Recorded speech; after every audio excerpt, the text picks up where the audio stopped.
The cost of IT in business can be staggering. From hardware and software expenses to services like internet and phone, you don't need to spend a fortune on IT to succeed. If your organization spends more than $500 monthly on any service, or you're considering signing a long-term contract, IT Enabled can help you manage your technology and minimize your costs. Contact us today to schedule a free consultation. IT Enabled, we're here to help. Welcome back to the Chamber Connect podcast this week. So we're flying without Tara again this week. We miss her. She had something come up and was unable to be here to record with us, but we're going to journey on, and we're super excited to have Dr. Rick Martin here with us. He is the winner of the Lifetime Achievement in Medicine Award, and so excited to have you here, Dr. Martin. I've enjoyed. Well, thank you so much for having me. Yeah, I love getting to chat with you and have you tell your story. And I've gotten to film you before for some documentary work that we did. I'm never at a shortage for words. I believe it. I get that from my father. Me as well. So tell us a little bit about just kind of who you are and your story. And well, I am born and raised and was born in St. Augustine Memorial Hospital. Graduated from high school there. Went off to college and medical school and residency, and I always knew I wanted to come back to East Texas. I just could not get away from the pine trees. I just couldn't do it. I have to admit, I looked at Nacogdoches and I looked at Lufkin, and my dad, who was probably the wisest person I've ever known, convinced me that Lufkin was the town to come to, because the tipping point was I got to work at both hospitals.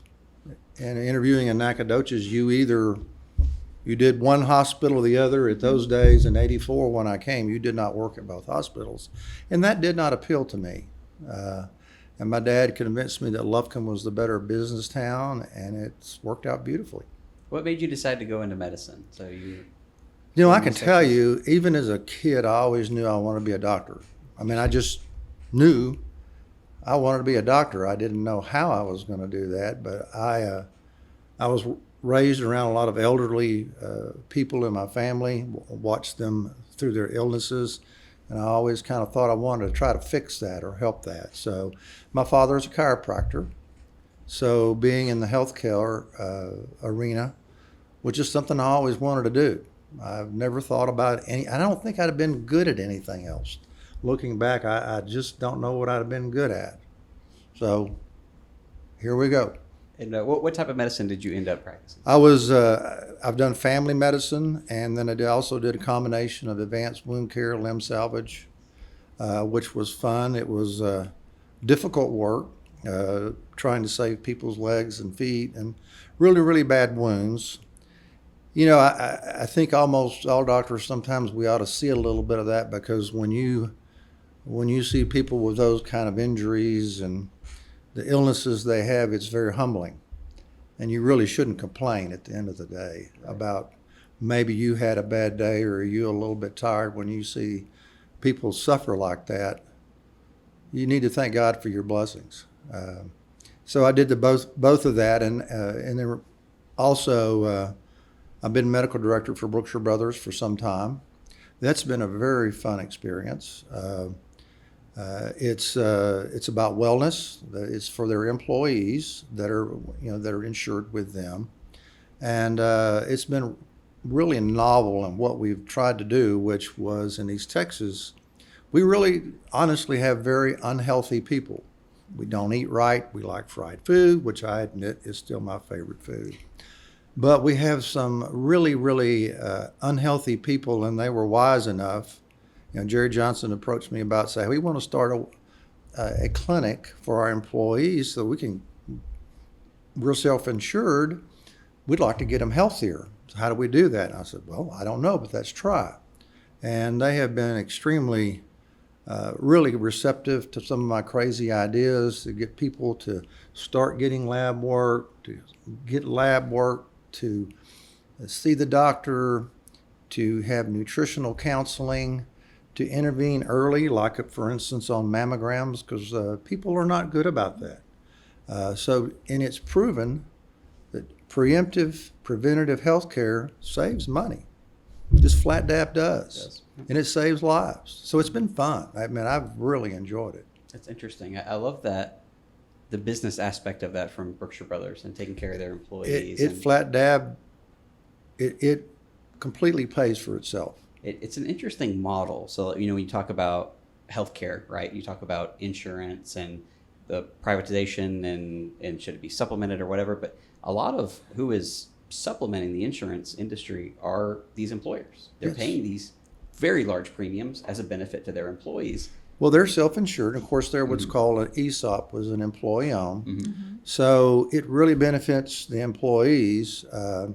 But healthcare is expensive, It and is. it's expensive to stay healthy. It's expensive to eat well, I love that. and teaching them and really convincing them that getting their checkups, that getting then once again their labs, that maybe their mammograms, and the COVID was a horrible experience. People really got behind on their health maintenance, but it was also the commitment. If you've got to be linearly connected, the company, they're self-insured, the gentleman who helps run it, and then the providers, the nurse practitioners, and myself, we all got to be aligned and committed to it.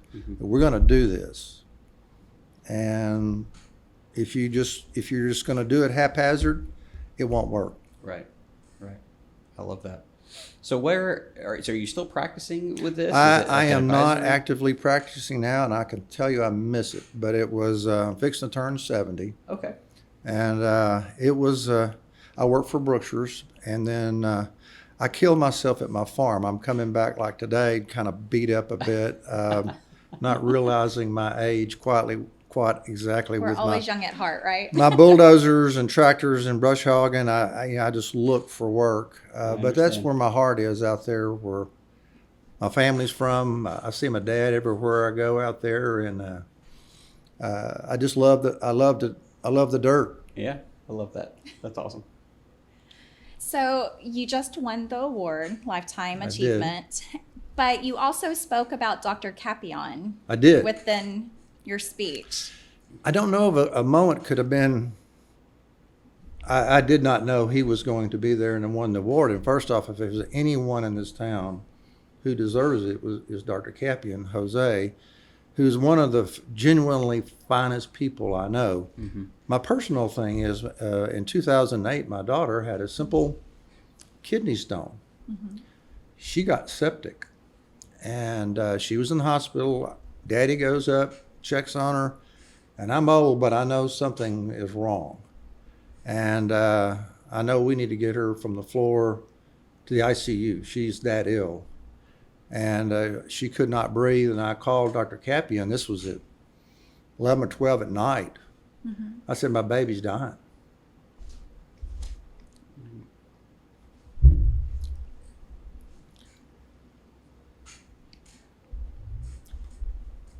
Just take your time. You're going to make me cry too. And she was. So I said, my baby's dying. He came, and literally, he had to intubate her, put lines in her. We thought she was dead. He stayed up with her literally all night long. Wow. And she stayed on the ventilator 4 days. She would not be alive without him. So when you say you owe somebody, Right. there's nothing. So that man that night choked me up. Not many people would do what he did. It's amazing. I love when these stories can connect like that. Pardon me. No. Oh, I understand completely. But he's that kind of man. He would do that for anyone. Yeah. But he came up and literally, and then he went to work the next day. So he's like the doctors in those days. Sometimes we never went to bed, like Dr. Bacciaretti, Dr. Chandra. Dr. Bacciaretti actually came up later that night as well. So I had my buds coming in, and they saved my baby's life. But it was for him that night. I don't know, the timing could have been better. And I would have talked about him all night long. Yeah. I love that you did that while receiving your award. Yeah, they tried to sneak up on me that a bit. When my wife called and said I wasn't going to the farm Thursday, I said, "What?" I always go to the farm Thursday afternoons after my meeting with Brookshire's. She said, "No, you can't go." I said, "What do you mean I can't go?" She said, "And you got to wear a suit." Okay, I've been had here. Uh-huh. What's I going on? get to see the behind the scenes of this a lot of time every year when these awards come around, and the logistics that are involved to get the people who are going to win these awards to these award ceremonies is incredible. Like, it's just, there's so much just lying and deceit going on, and my wife she's not a good liar. Right. So you knew something. I knew something was up. She said, "And you're going to have to say something." I said, "Okay, I'll show up." So I had to figure something was up, but I didn't know exactly what it was. But I love the connection with you and Dr. Capion, and for y'all both to receive 2 major awards that night. I mean, the connection, like Blake said, with that, I don't know. Well, when he moved to town, he actually moved in the office right across from me, so we bonded. And how would you not bond with Dr. Jose? I mean, there's not a finer man that I know. Right. And for me just to call and say, "Hey, my baby's dying," right there. That is awesome. Yep. Yeah, we have an amazing medical community here, and that's just such a testament to that. So you talked about an older physician in that speech. Tell us about that. I knew I was going to have to say something, and this was like literally. It's amazing how God put some words in your mouth, and I probably talked too long. That's not unusual. And my wife and I were out to eat, and of all things, I run into Dr. Ed Domain, an old retired orthopedist, Dr. Viv Brooks, retired surgeon, who's 95 now, and Dr. Bill Kistler. And we had a great meal. I hadn't seen them in years. They had been retired. And I went over, one of the hospital executives was there, and I said, "Man, those were great doctors." And they go, "Who are they?" I mean, I'm thinking of all the things that these men did for this community, and in 10 years, they're completely forgotten. So when I got up there that night, it just hit me that I was going to talk about a few people, because when I came in 1984, I was the youngest doctor here for quite a few years. So that was kind of the last of the Mohicans that got to see some of these really, from the hospital administrator, Mr. Cardwell, who was he called me as soon as I came to town and said, "Hey, come over to Memorial, I'll show you around." And he did, and then I got in Rotary with him, and then to be surrounded, when you come out of your residency program, you think you know it all. You've got a lot of intelligence, and you do know you're better for a test than I would be today. But I was surrounded, and unfortunately today, this is not possible because everyone is kind of siloed. Because we used to have Angelina County Medical Societies every month, and it was a party. Mm-hmm. I mean, you got to visit with everyone, and we had medical staff meetings every month. But I ran into guys like, I got to take call with Bill Watson, James Saxon, C.H. McClure, Corky Cathcart, and others. And those guys kind of made me mine, and I listened to them. They were wonderful mentors. And because you have a lot of knowledge, but you don't know how to practice medicine, and you really don't know how to do it. And they were great mentors to me, and there was no jealousy like today that I see, that people come to town and they're not welcome. The whole town welcomed me. Mm-hmm. They treated me well, and the other people that I mentioned, like Dr. Kistler, Dr. Shelton, and the surgeons like Dr. Brooks, we'd all have our little bylaws, spats, how the bylaws of the hospital would run. But I could have that little spat, and at 2:00 in the morning, I could call Dr. Brooks and he'd be there. Mm-hmm. But these were great mentors, and that, I think, it bothers me now today's a little bit, because we used to talk a lot. We were together more. Mm-hmm.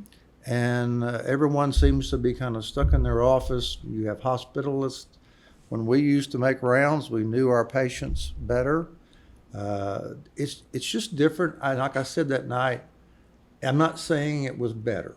It was just very, very different. Correct. And I got to enjoy it, and I got to enjoy just coming in at a time because of these great people, what I mentioned, Dr. Thames and Dr. Cannell, that most people don't even know now. But these were great people. It was interesting after I talked how people were excited about bringing those names back up because of that foundation.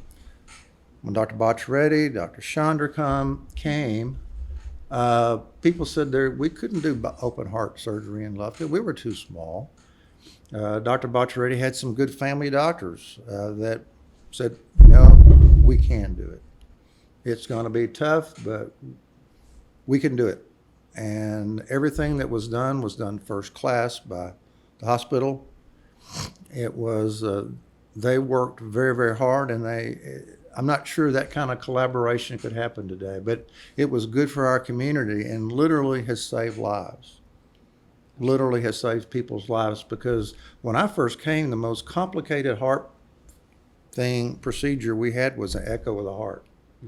Someone came in with a heart attack. Well, you just did your best with some medications and hope they made it, or you tried to ship them. And we know now that time is of the essence. Right. Strokes, I mean, you will just, times have changed, and it's been fun watching the community from that time to now, how much has changed. So it's been fun. It's been fun to watch and partake with it. So that night you received your award.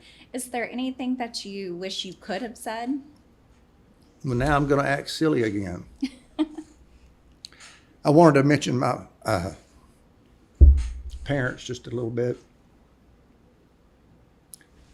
I'm an only child, blessed. And there is no doubt that I could not have got through medical school without my parents. Absolutely. They were totally dedicated their lives to me. And I needed boxing around by my old Marine daddy occasionally, because I needed that, and I could not have done it without them. Hopefully they're in heaven watching. I'm sure they're proud of you. And as you said, that's where you love to be, is on the farm Yes. and with your dad near. Yep. Yeah. Anyway, I'm sorry. No, No, don't no be. apologize. That's amazing. What led you to the farm? What's brought that on? What makes you want to be out there? And This was been in my mother's family since 1866. It was all broken up, and I've been able through the years buy it out from people, because most people left St. Augustine. St. Augustine's a beautiful county. It's poor. Unfortunately, there's not many jobs. But I got through medical school with cows, hay. We would cut timber. So that's all I've known. And I would even come back when I got back to Lufkin in 84. I was still baling hay. So finally I told my dad in about 86, I said, Dad, I'm working in the air conditioning all day long. This is getting a little tough. So that hay meadow now is got 70-foot pine trees in it now. Oh, that's great. And it will go to my children, and so it'll be 6 generations. So it's just a treasure that probably I overrate. yeah, But I love it, and I can go out there and smile and have a good time and do foolish things. yeah, that's right. There's something. So we have some family land outside of Lufkin that we go out and work on, and there's always something to be done out there, and it's meditative. I think. There's something about going out there and doing that kind of work that's great. There's nothing else but what you have to do then. That's the most important thing, and you finish what that is, and then you move on to the next thing. And there's something I like about that. I've watched through the years when people say they're so excited about retiring, and they go sit on the porch, they die. Right. My daddy taught me, and he, up until 2 weeks before he passed away from cancer, he was still out watering his little trees. He said, son, you got to have some little project every day. And if you have a place like that, there's not a day that you're bored, because Right. there's always something to do, and something constructive. And in a weird way, you're giving back to the planet. I mean, we're planting pine trees. We're keeping the land pretty. We're doing everything right as far as nature, and so you feel like you're giving back. I love that. I love that. Well, thank you so much for your time. Well, and thank coming to chat y'all. with us. I when I mentioned some of those doctors, I'm not being trite here, but I don't think I'm worthy as they are. I really don't think so. They were